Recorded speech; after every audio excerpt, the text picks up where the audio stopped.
At a birthday dinner, my brother-in-law snatched my plate and sneered, "You shouldn't eat this. You're not really part of the family." The table laughed as I pushed back my chair. Good thing I brought my own feast. I pulled out a folder and dropped it on the table. When he opened it, his jaw dropped. I married into a big, loud, Irish-American family. At first, I thought they liked me.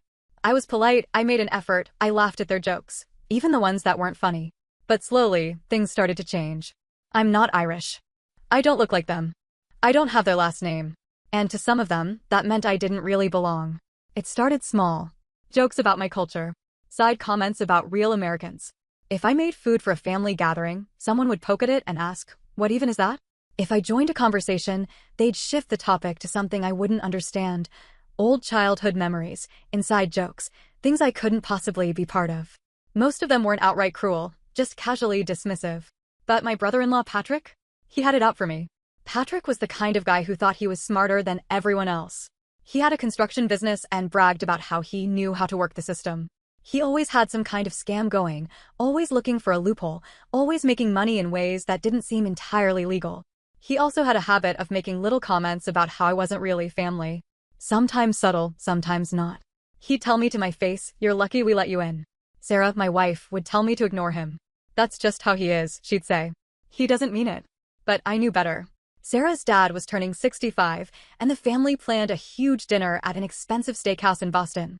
I knew it would be a long night, but I was prepared to get through it. Eat my steak, make small talk, go home. Simple. Dinner started off fine. I sat next to Sarah, listening to everyone talk over each other. The waiter came, we ordered, I kept my mouth shut. The food arrived, steaming hot, smelling amazing. And then, right as I picked up my fork, Patrick reached over and grabbed my plate. I froze.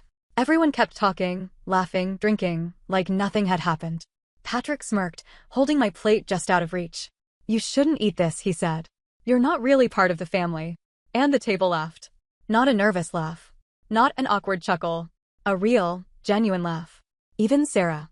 That was the moment something in me shifted. I looked around. No one was going to stand up for me. No one was going to say it was wrong. Not my wife. Not her parents. Not her siblings. I took a deep breath. My heart was pounding, but my hands were steady. I pushed back my chair and smiled. Good thing I brought my own feast. Then, I reached into my bag and pulled out a thick manila folder. I dropped it in front of Patrick. The room went silent. Patrick laughed again, but it sounded forced. "What's this, your will?" I smiled wider. "Open it." He rolled his eyes, but he did. The second he saw the first page, his face changed. His eyes darted back and forth, skimming the words, flipping the pages faster and faster. His smirk disappeared. The blood drained from his face. "What the hell is this?" he muttered. Sarah leaned over to look. So did his wife. His parents. His brothers. Everyone. Patrick's hands started to shake. "Where did you get this?" I leaned forward, resting my elbows on the table. "I have friends." Truth was, I had a private investigator. And I had spent the last 6 months digging into Patrick's past. Because Patrick wasn't just an asshole. He was a criminal. Patrick's construction company had government contracts. Minority-owned business contracts. Patrick was not a minority. But his company was registered under a fake Native American identity, a loophole that let him qualify for jobs meant for actual minority-owned businesses. I had the proof. Fake tribal documents. Emails where he openly admitted to lying. Bank records showing millions in fraud. And then, the final page. A signed, sealed official complaint. Filed with the Massachusetts Attorney General's office.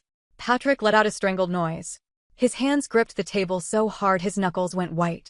His wife snatched the papers and started reading. Her hands shook. His mother gasped. His father's face turned red. No one was laughing anymore. Patrick stood up so fast his chair nearly toppled. You think you can do this to me?" His voice was shaking now. "You think you can come into my family and pull this shit? This?" I said, tapping the folder. "This is your doing." "I just found it." He lunged forward like he was going to grab it back, but his wife shoved him away. "You lied to me?" she hissed. "You told me this was legal." He ignored her, turning back to me. "I swear to God, sit down, Patrick," I said, voice calm. "Enjoy your meal.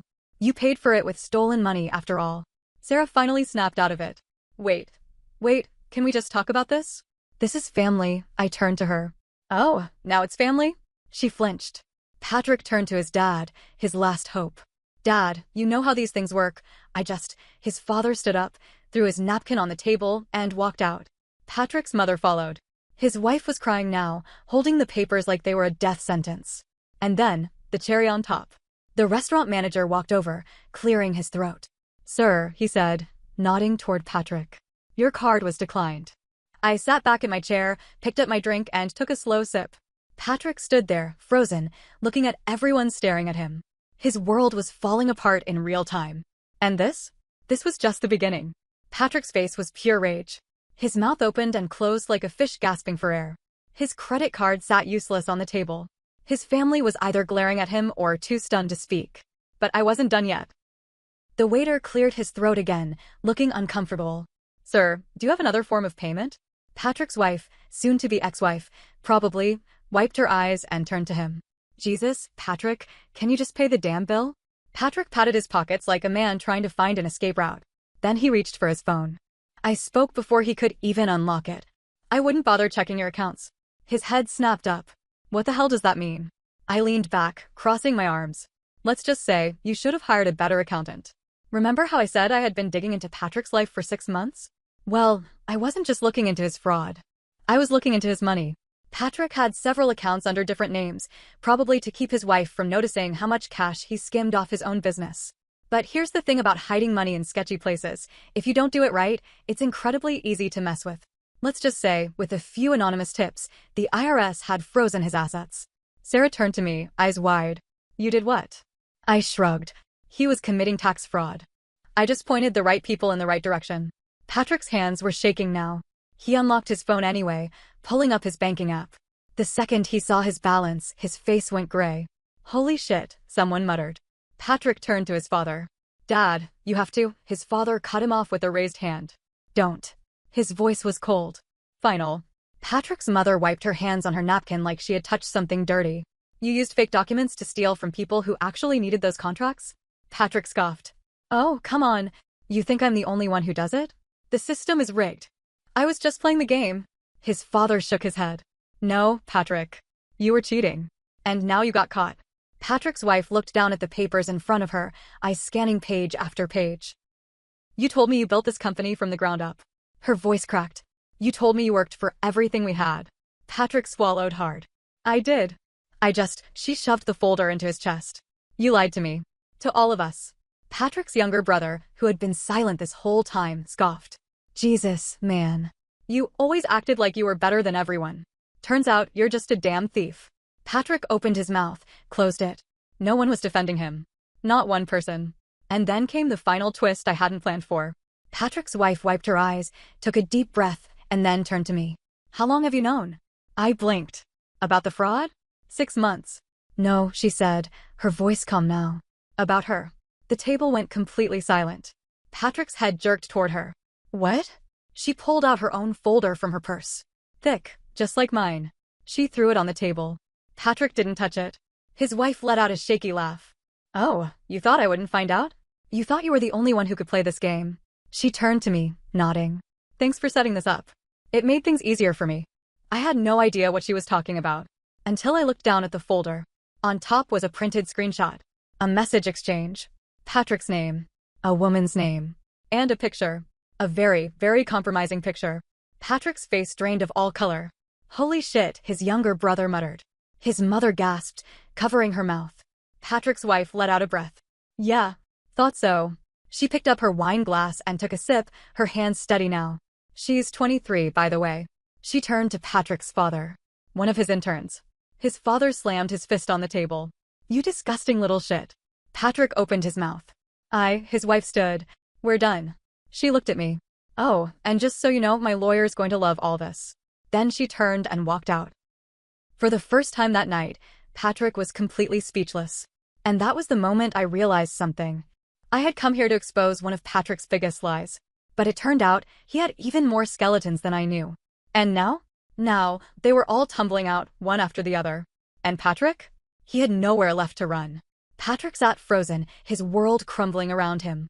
His wife had just walked out, leaving behind a bombshell that even I hadn't seen coming. The family sat in stunned silence, the weight of the moment pressing down on the table. And then, Patrick did what all cowards do when they have nowhere left to turn. He looked at me. This is your fault. His voice was low, but there was a sharp edge to it, like a knife that had just been unsheathed. I raised an eyebrow. Oh, really? He shot up from his seat, hands clenched into fists. You set me up. You turned everyone against me. You think you're so damn smart, don't you? I didn't move. I didn't blink. I didn't turn anyone against you, Patrick.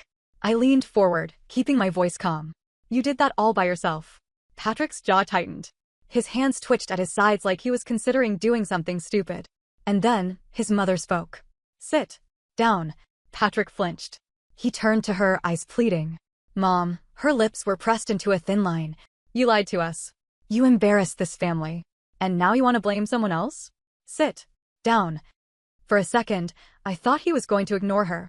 But then, he dropped back into his chair like a scolded child. Patrick sat there, breathing heavily, his hands still shaking. But something about his reaction didn't sit right with me. Something wasn't adding up. The fraud? That made sense. The cheating? Not surprising. But the way he reacted to his credit cards being declined? That wasn't just panic. That was pure terror. And then it hit me. Patrick, I said slowly. How much do you owe? His head snapped toward me. What? I tilted my head. Your accounts are frozen, but you acted like you expected there to be money. You didn't know about the freeze. I paused. So what were you planning to pay with? He didn't answer. But I wasn't asking for his sake. I was asking for his family's. Patrick's younger brother, the quiet one, sat up a little straighter. Wait, what do you mean, oh? Patrick's mouth pressed into a thin line. I let the silence hang for a moment. Then, I pulled one more document from my bag. I hadn't planned on using it. But now? Now it was necessary. I slid it across the table. Patrick's father grabbed it first. He started reading. Then, his hands clenched around the paper. Jesus Christ. His mother reached over, yanking it from his grip. Her eyes darted across the page, and then she gasped. Patrick's younger brother leaned in. What? What is it? His mother lifted her head, her face pale. He took out loans. Big ones. The table tensed. Patrick's father rubbed a hand over his face. How much? His mother's hands trembled. She struggled to get the words out. Almost 3 million. A stunned silence fell over the table. Then Patrick's father slammed his fist onto the table so hard the silverware rattled. Where the hell is the money, Patrick? Patrick's face had gone fully pale now. He looked like a man on the verge of breaking. I already knew the answer. And I had a feeling his family did too. I watched Patrick closely, waiting. And then he did something very stupid. He glanced at the door. It was quick. Barely a flicker of movement. But I caught it. And I wasn't the only one. Patrick's younger brother turned, following his gaze. Then his eyes narrowed. Who's outside, Patrick?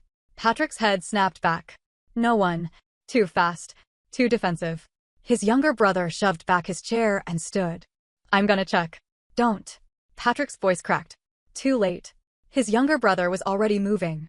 I stood too, following close behind. The second we reached the entrance of the restaurant, I felt it, that shift in the air, that crawling sensation of being watched. And then, I saw the car. A sleek, black SUV. Parked illegally. Engine running. And inside? A man. Wearing sunglasses. At night. I exhaled slowly.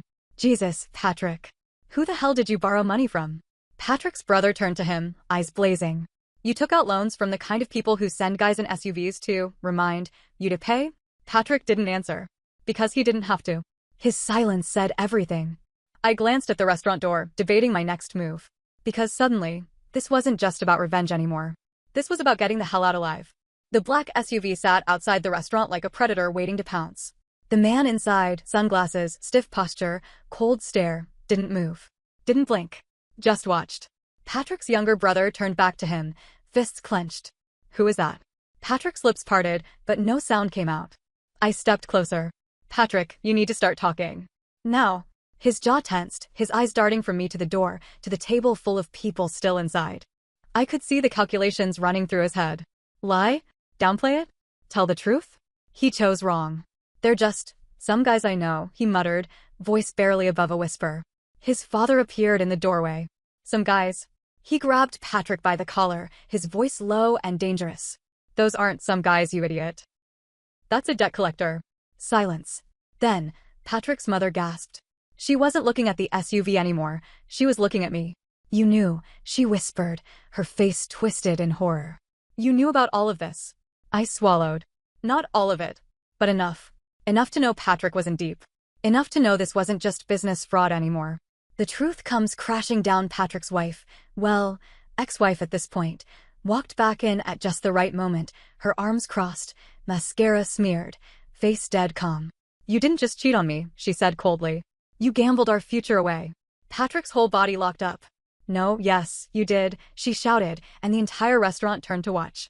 The manager, the waiters, random customers, they all froze, eyes flicking between us like a live courtroom drama.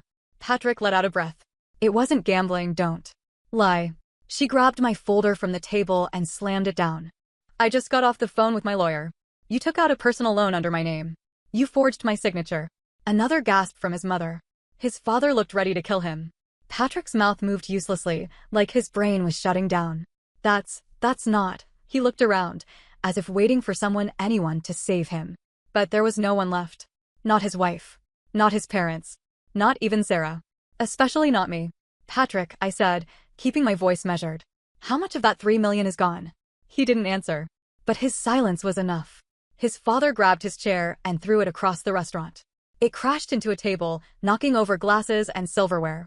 You ruined us, he spat. You goddamn disgrace. Patrick's mother was crying now, covering her mouth with both hands. Sarah, my wife, stood next to me, still shell-shocked. She turned, her voice small. How did you even get the money? I sighed. I'd bet anything that Patrick used his company as collateral. More silence. Patrick's wife scoffed. So what happens when you can't pay them back? I didn't have to explain. Because we all knew. These weren't the kind of people who just let things go. Patrick's father took a slow, deep breath. You need to go outside, he said, his voice eerily calm. Talk to them. Figure it out. Patrick shook his head violently.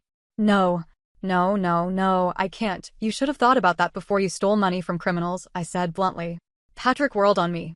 You smug little, and then, he lunged. The last straw, I saw it coming. I stepped back just as Patrick swung at me.